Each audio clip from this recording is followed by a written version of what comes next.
Krustā sistais mums Jēzu Kristu, pārdomājuši Tavu krustu ceļu, Tavas ciešanas no netaisnīgās apvainošanas Pilātas priekšā, izpat Tavai guldīšanai kapā.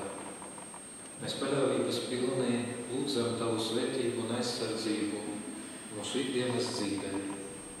Lai šīs pārdomas, ar kurām gājām cauri pilsētai, lai tās nebūtu tikai īslaicīgas, bet lai tās palīdzētu mums mainīt mūsu dzīvi, mums patiesi atgriezties pie Tevis, dzīvot vēl lielākā tuvumā Tev.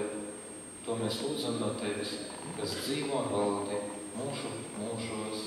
Amen.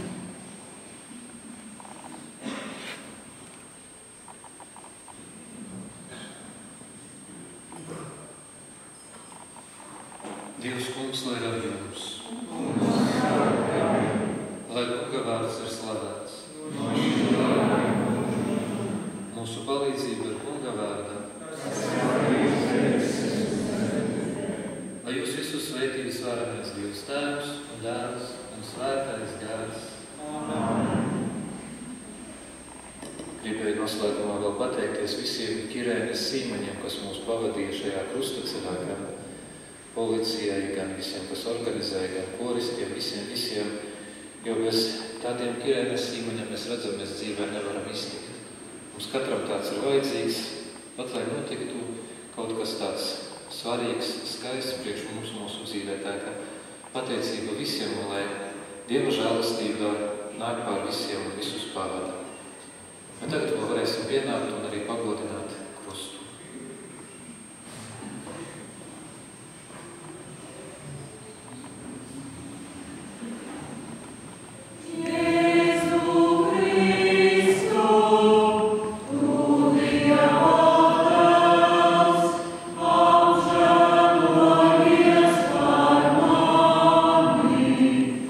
Jezu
Amen.